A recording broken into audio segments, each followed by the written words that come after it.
ఇంట్లో 5గురు పిల్లలుంటే సందడి సందడిగా ఉంటుంది. ఈ 5గురు పిల్లల్లో ఎవరు ఎక్కువ అల్లరి చేసేవాళ్ళు?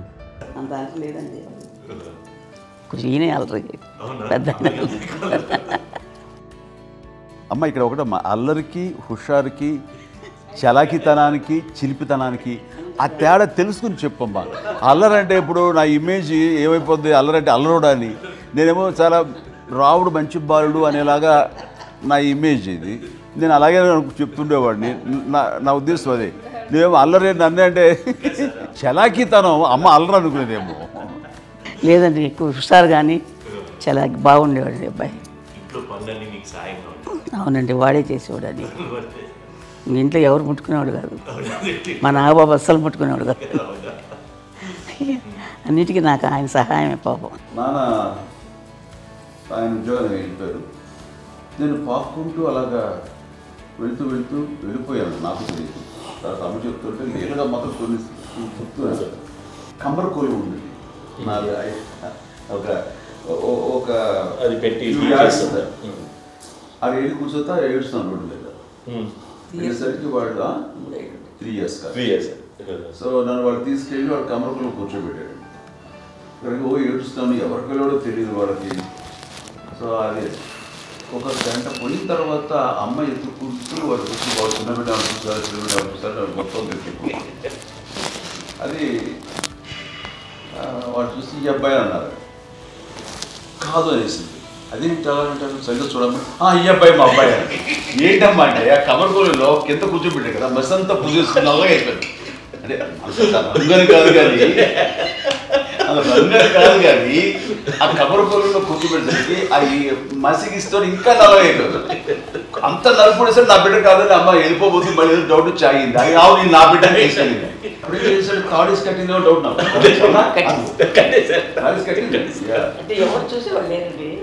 అమ్మేమో అల్లరి అనుకునేదండి. నాకేమో చిన్ననాటి మహాభాగవతం కృష్ణుడి కార్యక్రమం అనుకుంటాను. ఆయన మహానుభావులు అయ్యే వాళ్ళందరికీ ఆ లక్షణం ఉంటుందేమో చిన్నప్పుడు.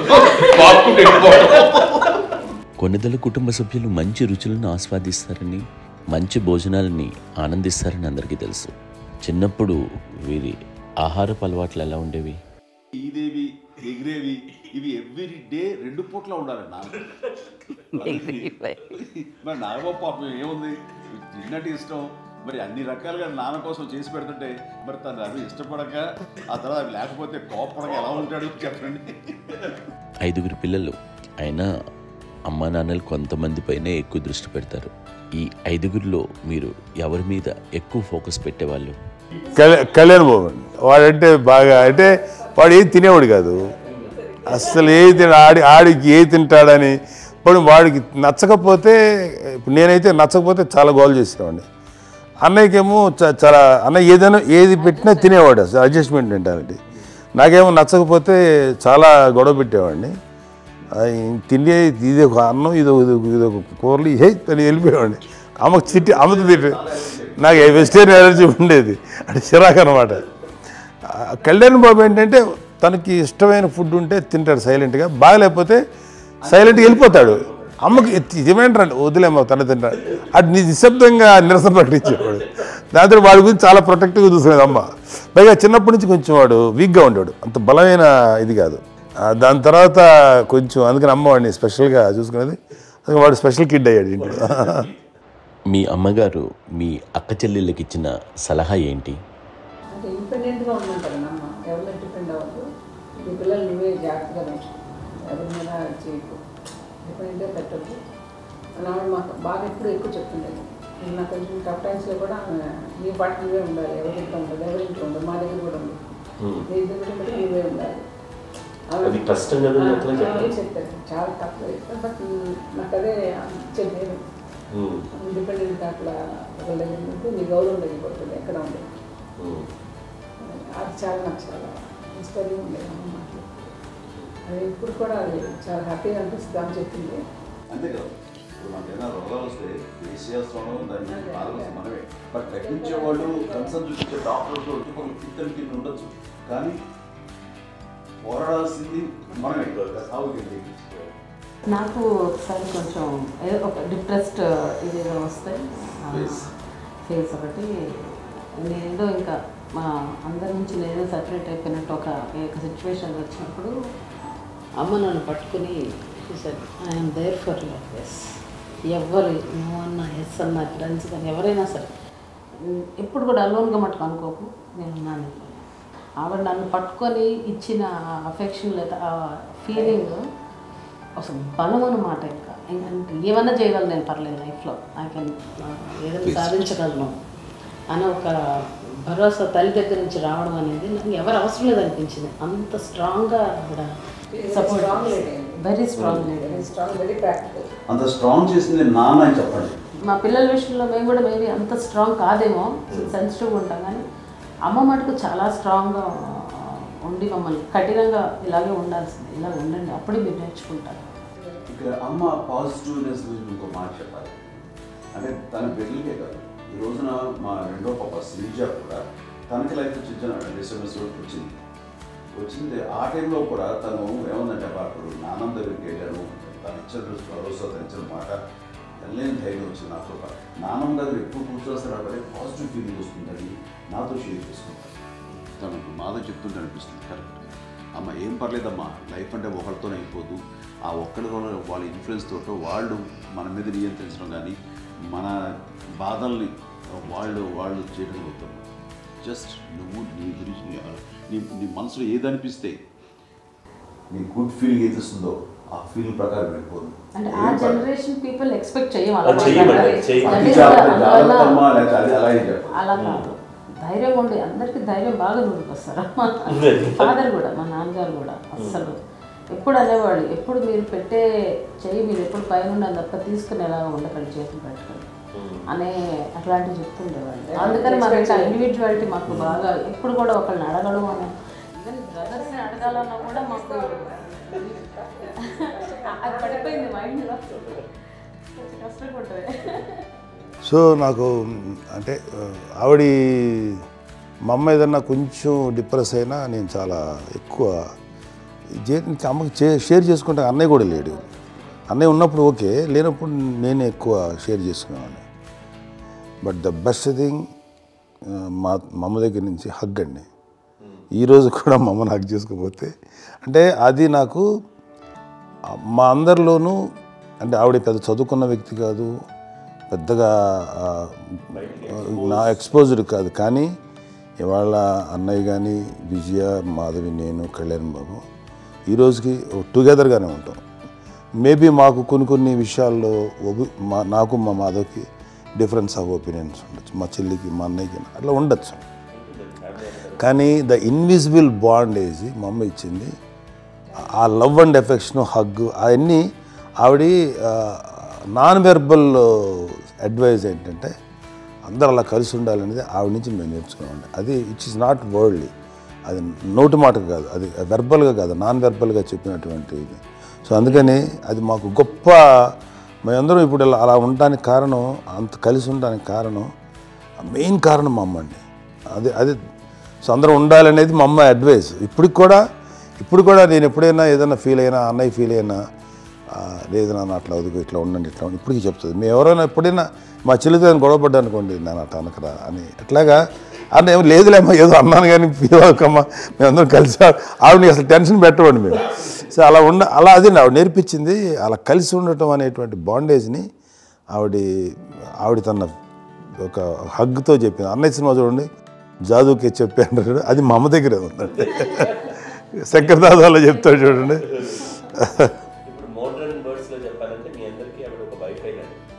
Yes, you can say that. Yes yes.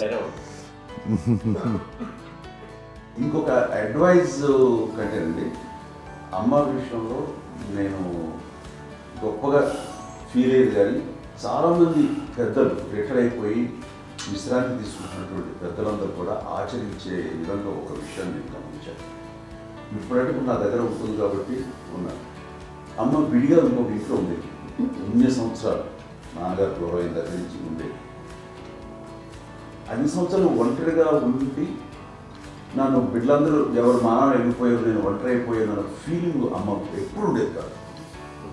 తర్వాత బిడ్డలు వాళ్ళ టైం బట్టి వచ్చి చూసుకుంటే సరిపోతుంది. అది వారమా, నెలక, 2 నెలక, అసలు ఒక్కోసారి రాలేని పరిస్థితిలో ఉంటుంది. 5-6 నెలల పాటు ఇదే ఊళ్ళో ఉంది, పక్క వీధుల్లో ఉండి ఎవరి పనులు వాళ్ళు బిజీగా ఉండి, ఎవరి షూటింగ్ వాళ్ళు బిజీగా ఉంది, ఎవరి ప్రొఫెషన్లో వాళ్ళు బిజీగా ఉంది, ఎవరి ప్రొఫెషన్లో వాళ్ళు బిజీగా ఉంది, తన సంసారం తను బిజీగా ఉండి అనుకోసారి అమ్మ ఏమి ఫీల్ అవుతారు, ఏంటమ్మా రావట్లేదు, అది పట్టించుకోవట్లేదు ఏంటి అంటే అంతేలేమ్మా అని ఇలాంటి నిరసన మాటలు కానీ, ఈసరింపు మాటలు కానీ, లేకపోతే న్యూనతాభావం కానీ ఇలాంటివి ఎప్పుడు అమ్మకు లేవండి. వచ్చారు అబ్బాయి అరే ఏం చేసి పెట్టకూడదు చెప్పండి అంటూ చాలా పాజిటివ్గా ఉంది. ఇప్పటికీ కూడా తను సెపరేట్ కిచెన్ మా ఇంట్లో, మిగతా వాళ్ళతో వేరే కిచెన్ వస్తుంది. ఎందుకంటే అమ్మకి మోస్ట్ స్ట్రెస్ బస్ట్ వచ్చేసినా లేకపోతే ఏదో రిలీఫ్ ఏంటంటే తన కిచెన్లో కూర్చొని వండుకుంటాడు, వండి అందరికి పెట్టాలి. ఇప్పటికే కళ్యాణ్ బాబు అక్కడ తిరిగేసి ఎక్కడో చేసి నిరసనలు చేసి మందాకలు చేసి వస్తే అమ్మకి చాలా జాలి. ఆడేదో ఇంకా మేము గుడ్లా కష్టపడుతున్నాం కానీ ఆడి ఎంతలో వెళ్ళేదో మీ టీవీలో వాటిలో అవి ఎక్కువగా చూపించేసరికి వాడే కష్టపడతారు, మేము కష్టపడలేదు ఫీల్ అమ్మకి. అందులో వాడు రాగానే ఎలా వచ్చావా అని అమ్మ ఎక్కడ కళ్యాణ్ బాబు అంటే ముందు అమ్మన్నారు కానీ ఎక్కడ కళ్యాణ్ బాబు తను ఎక్కడ ఉంటాడో ఏముంటుందో తెలుసు. అది చేసిన ఎక్కడ తను వాడికి ఇష్టమైన బిర్యానీ అవి చేసి చక్కగా పంపించి అని చేస్తున్నాడు.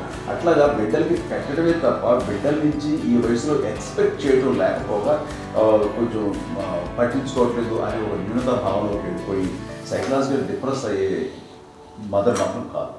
ఆ రకంగా మాకందరికీ భరోసా. మేము కూడా పెద్ద అయినా బిడ్డలు వాళ్ళ ప్రవృత్తి ఉద్యోగరీత్యా వాళ్ళ వృత్తిరీత్యా వాళ్ళు దూరం అయిపోయి మనల్ని చాలా కమ్యూనికేషన్ గ్యాప్ వచ్చినా సరే బిడ్డలు నాకు దూరం అయిపోయి పట్టించుకోవట్లేదు. ఇలాగే చూసేవాళ్ళు వెళ్ళి ఎంత ఇదిగా పడేవాళ్ళు వీళ్ళ గురించి ఇప్పుడు ఏమైపోయానో అని ఇంత పిక్చర్ బాధపడలేదు వాళ్ళకి అంటూ నెగిటివ్ సైడ్ ఆలోచించే విధానం ఏమీ. అది మా అందరికి ఎంత కంఫర్టబుల్ అంటే అంత కదా. ఎందుకోపోతే మాధవ్ చూసుకుని మాధవ్ లేకపోతే నాగబాబు వెళ్తుంటాడు కళ్యాణం వల్ల మా విజయ్ చూసుకుంటున్నది సరే నా కళ్యాణ్ బాబు తను చూసుకుంటుంటాడు. ఇలా ఎవరో కూడా వెళ్తూ ఉంటాం. బట్ అమ్మ మాత్రం అది వెరీ గుడ్ హెల్దీ. నేను చాలా తల్లిదండ్రులు చూశాను, వాళ్ళు చాలా ఇదిగా ఉంటారు, పట్టించుకోవడం తెలియదు అర్థం చేసుకోగలం కానీ పట్టించుకోవాలి కదా అనేది ఉంటుంది. లేకపోతే ఫీల్ అవుతారు. అలా ఫీల్ ఏమి పైగా బిడ్డలు వస్తే వాళ్ళు ఏం చేసి పెట్టాలా అనే ఆలోచన ఉంటుంది. అది వెరీ హెల్దీ. చాలామంది ఆచరించాల్సిన గొప్ప విషయం అనుకుంటారు. చిన్నప్పుడు అన్ని ఆనందాలేనా, మర్చిపోలేని దుఃఖాలు కూడా ఏవైనా ఉన్నాయా? అమ్మ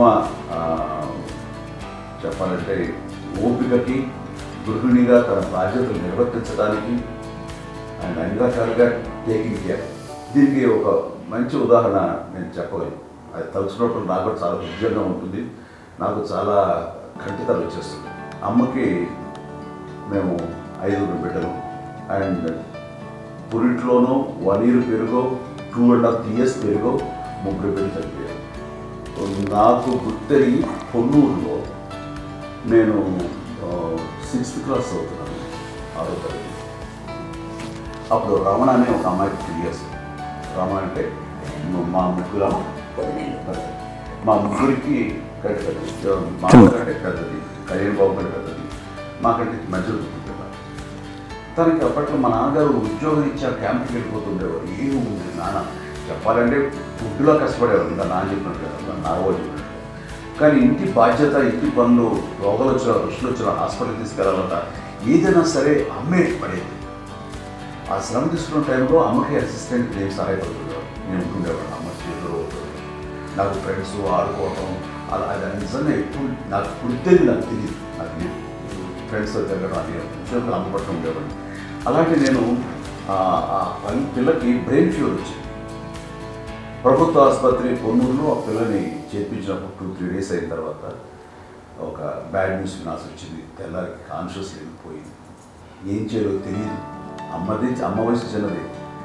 ఇద్దరు తీసుకుని ఆ బిడ్డని ఒళ్ళో పెట్టుకుని శవాన్ని డెడ్ బాడీని రిక్షాలో ఇంటికి వెళ్ళడం ఇప్పటికీ నాకు గుర్తు. ఆ విజువల్స్ అని నాన్నకి తెలియదు ఏ విషయం, నాన్న ఎప్పుడు వస్తారో తెలియదు, ఎలా కమ్యూనికేట్ చేయాలో తెలియదు.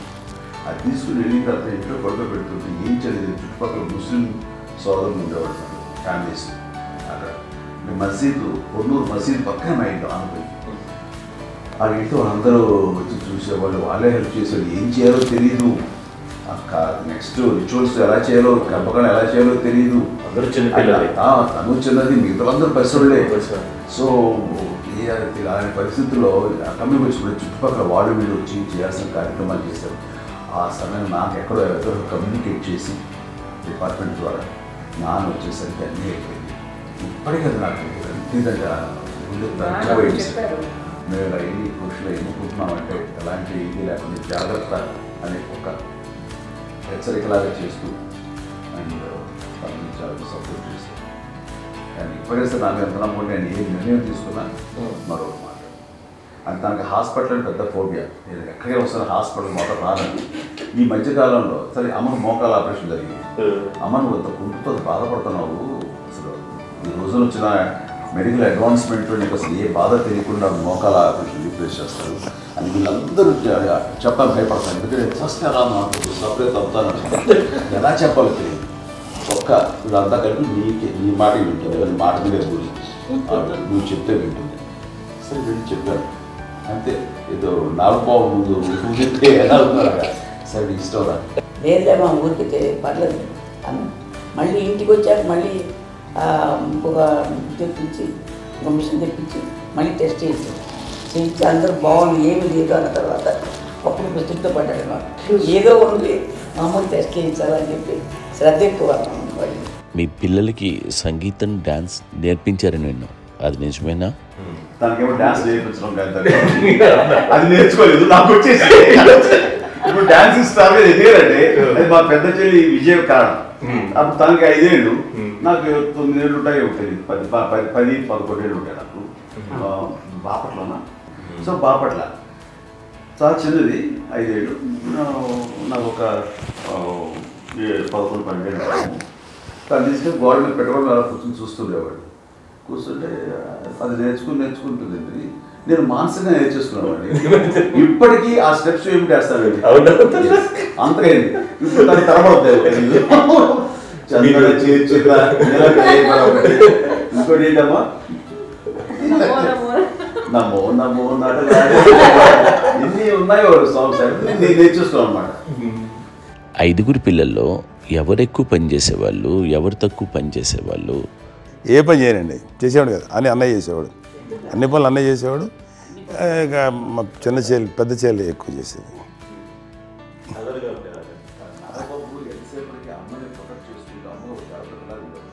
అదే అబద్ధం అండి, అది అన్నయ్య నన్ను గౌరవంగా మాట్లాడుతున్నాడు కానీ అన్నయ్య అవుట్ ఆఫ్ ప్రొటెక్షన్ మాట్లాడుతున్నాడు కానీ అవుట్ ఆఫ్ మాట్లాడుతున్నాడు కానీ అసలు ఎప్పుడు ఏ పని చేయలే. లేదు నిజం ప్రామిస్ అండి, ఏ పని చేసేవాడు కాదు. మా ఇద్దరికి మధ్యలో పాపం అన్నయ్య చాలా పని చేసేవాడు. ఎంత పని చేసేవాడు, నేను ఇచ్చిన తర్వాత మళ్ళీ నాకు ఏదైనా చిన్న పని చెప్తే అది కూడా నువ్వే చేయనివ్వండి. ఆ కోపం వచ్చేది, కోపం వచ్చి ఒకడు కొట్టేవాడు. కొడితే కోపం వచ్చేది తప్ప నేను వెళ్ళేవాడిని కాదు. అమ్మకి ఎప్పుడు ఏంటంటే ఒక ఇడే పని చేయడని, అంతే. నిజంగా ఏ పని చేసేవాడిని కాదు. లేదు లేదు లేదు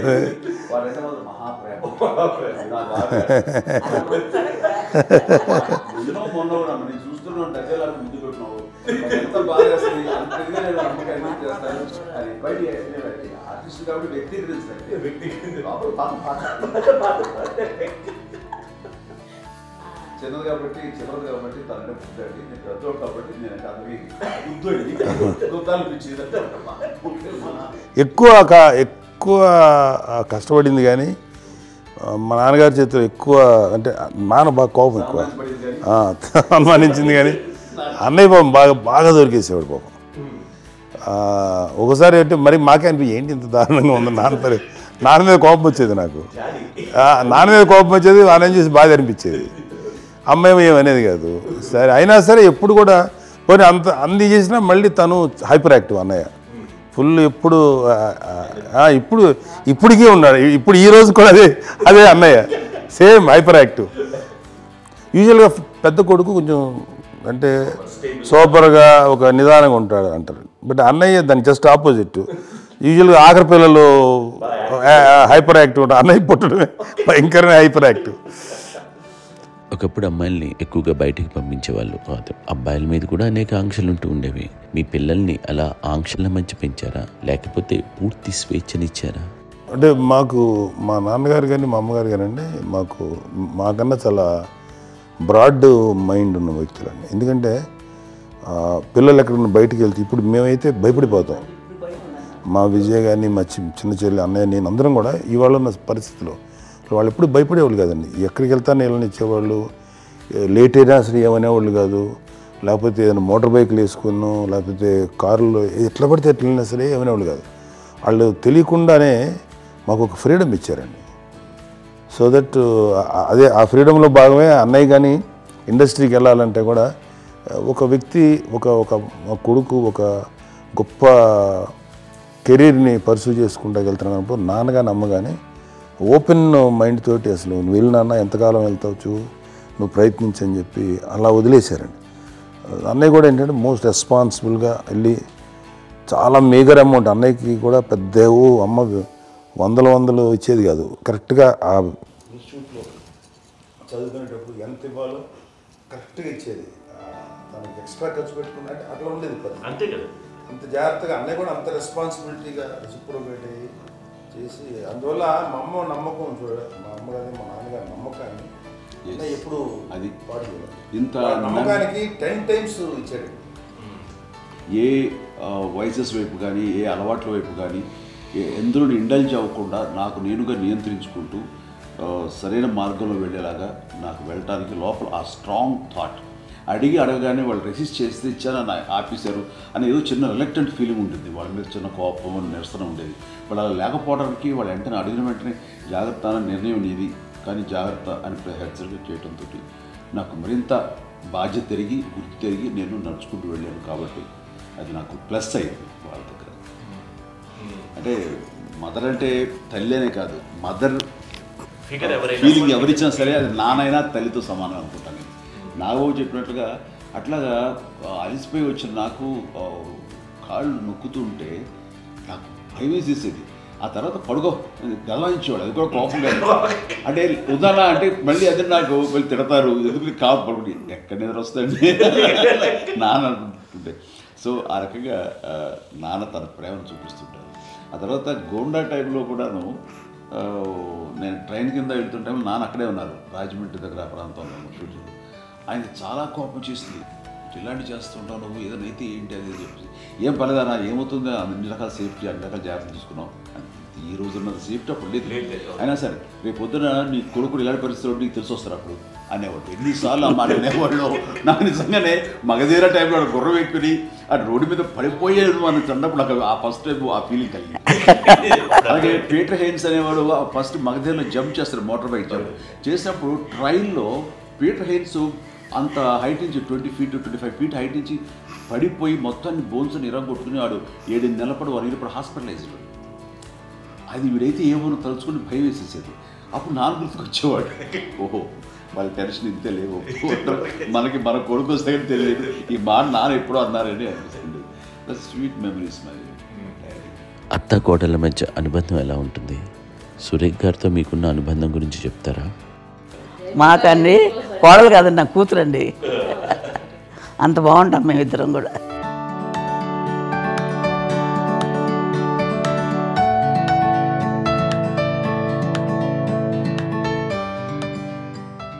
మీది ఒక అందమైన ఉమ్మడి కుటుంబం, అందరూ కలిసి ఉంటారు. ఇంత ఆనందంగా ఉండడానికి కారణం ఏంటి? దీనికి పునాది ఎవరే వేశారు? మా నాన్నగారి క్వాలిటీ నేను ఎగ్జాంపుల్ చెప్పగలను. అమ్మ వాళ్ళ ఇంట్లో పెద్దది, వాళ్ళ నాన్నగారు అంటే మా తాతయ్య గారు ప్రొహిబిషన్ డిపార్ట్మెంట్లో సిఐగాను ఎస్ఐగాను చేశారు. ఏదో అమ్మ ఇన్స్పెక్టర్ సిఐ చేసి ఆయన కాలం చెందారు. చాలా ఎర్లీగా 48 years చచ్చిపోయారు. 40 చచ్చిపోయారు. 40 దాదాపు 40 చనిపోతే ఆయనకి అప్పటికి అమ్మ కాకుండా 4 బిడ్డలు. అమ్మ తర్వాత అబ్బాయి తర్వాత 3 ఆడతారు. వాళ్ళు ఏంటంటే రాకరావిడి నాగబాబు కంటే కూడా చిన్నమ్మ, అది ఆ వయసు అంత చిన్నవాళ్ళు. అమ్మ మా పిన్నమ్మని మాకంటే చిన్నవాళ్ళు. అలాంటి పిన్నమ్మల్ని ఆయన వీళ్ళ నాగ చనిపోయిన తర్వాత తన ఫ్యామిలీ అంతగా నాన్న పెంచారు. నాన్న కూడా అరాకురా శాలరీ మీద బతికే ఇదే తప్ప కూడా కాదు. సో తనకు మిగిలిన దాంట్లో మళ్ళీ ఆ ఫ్యామిలీని చూసుకోవటం, మా అమ్మమ్మని చూసుకోవటం, వాళ్ళ మంచి చెడు చూసుకోవటం. వాళ్ళకు ఇల్లు మాత్రం ఉంది మొగల్తూరులో. ఆ ఇంట్లో వాళ్ళు అద్దెకు వస్తే ఆ కొంచెం డబ్బు నానిచ్చే డబ్బు, అక్కడ పొలం కొనిచ్చారు, ఆ పొలం ఇచ్చే డబ్బుతోటి అంతా బాగా చూసుకున్నారు తన ఫ్యామిలీ వ్యాపారం. కాబట్టి ఆ నాన్న ఫస్ట్ సూత్రధారి, అమ్మ కూడా ఫ్యామిలీ బాండింగ్ టుగెదర్నెస్ అనేది స్ట్రాంగ్గా ఉండటానికి నాన్న ఏర్పాటు చేసినటువంటి బీజం. అది అమ్మ కంటిన్యూ చేస్తుంది. మేము ఇవన్నీ చూసి మేము నేర్చుకుని మేము టుగెదర్ అందునే we are very rich in terms of emotional bonding. ఇప్పటికే వాళ్ళ ఏ కష్టం వచ్చినా, ఎవరికి ఏది ఇబ్బంది వచ్చినా సరే మొత్తం అందరం గుమిగూడిపోతాం. ఏ లెవెల్గా వెళ్ళిపోయి మోర్ సపోర్ట్ చేస్తాం. అంటే వీ డోంట్ ఎక్స్పెక్ట్ ఇంకే అంతకుమించి చేయకూడదు. ఎస్, ఒకరినొకరు భరోసా అనేది అది మా ఫ్యామిలీలో మేము వెరీ స్ట్రాంగ్ అని చెప్పాలి. పెద్దవాడు కాబట్టి అవకాశం నాకు వచ్చింది కాబట్టి అమ్మ, ఇది ఎప్పుడు ఎవరు కొన్ని విషయాలు నాగబాబు మాకు సపోర్ట్గా ఉంటాడు. నాగబాబు ఉండి వాడు ఉంటాడు భరోసా. అలాగే ఆడపిల్లలు. మీ అందరిలోనూ అమ్మని ఎవరు ఎక్కువ జాగ్రత్తగా చూసుకుంటారు? ఎందుకంటే మేము కూడా గమనించలేని సున్నితమైనటువంటి ఇష్యూస్ లైక్ హెల్త్ విషయం కానీ, అమ్మ మూడు కానీ, అన్నయ్య అంత క్యాజువల్ అంత బిజీ ఉన్నా ఒక అమ్మాయి అలాగే చాలా చిన్న చిన్న విషయాలు కూడా చాలా మెడికల్ ఇంట్రెస్ట్ కాన్షియస్ అన్నయ్య ఉన్నాడు, అన్నయ్య దగ్గర ఉంది అమ్మ అంటే ఇంకా ఎక్కువ రిలాక్స్ అయినా వచ్చాక మేము అందరం చాలా కంఫర్ట్ అయినా ఎప్పుడు ఎవరు కొన్ని విషయాలు నాగబాబు మాకు సపోర్ట్గా ఉంటాడు. నాగబాబు ఉండి వాడు ఉంటాడు భరోసా. అలాగే ఆడపిల్లలు ఇట్లా ఒకరినొకరు అంటే కాంప్లిమెంటింగ్ టు ఈచ్ అదర్. ఎవరి ఒక్కరు కాదండి, అది వాళ్ళ అందరూ చూపించే ప్రేమగా నేను చెప్పగలను. కానీ బట్ దీని అందరూ సూత్రధారి నాన్న తర్వాత అది అమ్మ మెయింటైన్ చేస్తుంది. ఇప్పుడు అమ్మ నా ఇంట్లో ఉంది అంటే మనవాళ్ళు వస్తారు, మనరాళ్ళు వస్తారు, ఆడబిడ్డలు వస్తారు, వెలుబిడ్డలు వస్తారు, ఇల్లు ఎప్పుడు కలగల అట్టలు కారణం అమ్మ. అది మేమందరం ఆచరిస్తున్నాం పండగలకి, పబ్బాలకి. అది నిన్న మొన్న నాగబాబు వచ్చి చాలాసేపు కూర్చున్నాడు. నేను ఇంట్లో లేకపోయినా వచ్చి నాగబాబు కూర్చొని టైం స్పెండ్ చేసి వెళ్ళిపోతుంటాడు. అలాగే చెల్లెలు ఇద్దరు ఆల్మోస్ట్ ఎవ్రీడే మాత వస్తుంటుంది, తను కూడా వస్తుంది. నిన్న సాయంత్రం కూడా వచ్చి ఉంటుంది. అమ్మా మధ్యాహ్నం వచ్చి కదా వచ్చి ఇక్కడే భోజనం చేసుకో అలా ఉంటుందండి. ఈ తరం వాళ్ళకి మీరు ఇచ్చే సలహా ఏంటి? కలిసి ఉంటే బాగుంటుందండి. పిల్లలు తల్లిదండ్రులు ఇంకా అక్క చెల్లెలు అన్న తమ్ముడు అందరూ కలిసి మంచి ఉంటుంది. అన్యోన్యం అంతా సంసారం నిలబడుతుంది. లేకపోతే ఏముందండి, ఇంకా విడిపోతారు. విడిపోతే ఎక్కడ ఎవరు బాగా అంతే. ప్రేమలు ఇప్పుడు లేవండి, తగ్గిపోయింది చాలా మటుకు. ఏదో ఇంకా వాళ్ళ పనులు చేసుకోవడం ఏదో జరిగిపోతూ ఉంది అనుకోండి.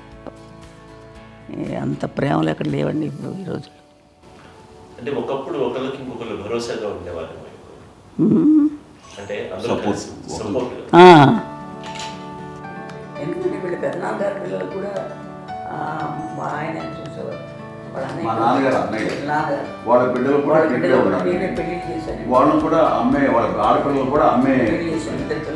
చూడండి, నాన్న ఎట్లయితే తన చెల్లెలు చూసుకున్నారో అట్లే నాన్న తరపు అన్నగారి పిల్లలు వాళ్ళు చనిపోయారు తెలియాలి.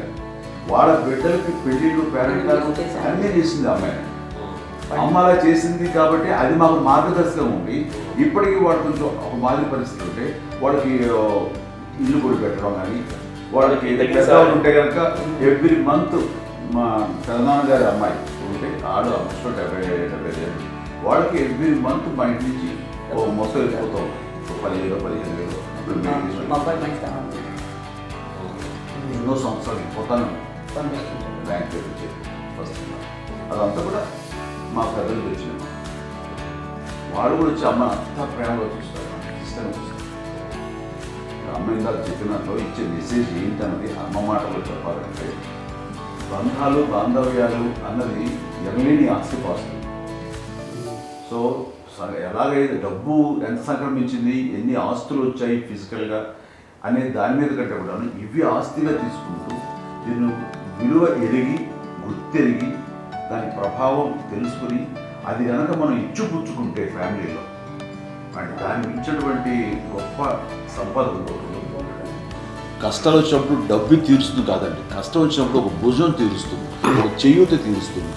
అది మన బ్లడ్ రిలేషన్ మనలో మనకి అది ఉండటం అనేది అదృష్టంగా ఫీల్ అవుతుంది. అంటే ఒకసారి అమ్మ చూస్తే అక్కడ ఇండియా అనిపిస్తుందంటే అది ఎవరి ద్వారా సంక్రమించడానికి తన ఆ చెట్టు కొమ్మలగా కాబట్టి ఆ చెట్టుకే మనం ఆపాదించాలి. ఎక్కడో మామూలుగా ఉండాల్సిన వాళ్ళం ఈ రోజున ఈ స్థితిలో ఉన్నాము, ఇంతమందికి లైఫ్ రావటానికి దోహదపడ్డాము, ఇంతమంది కలిసికట్టుగా ఉండటానికి ఇదైంది.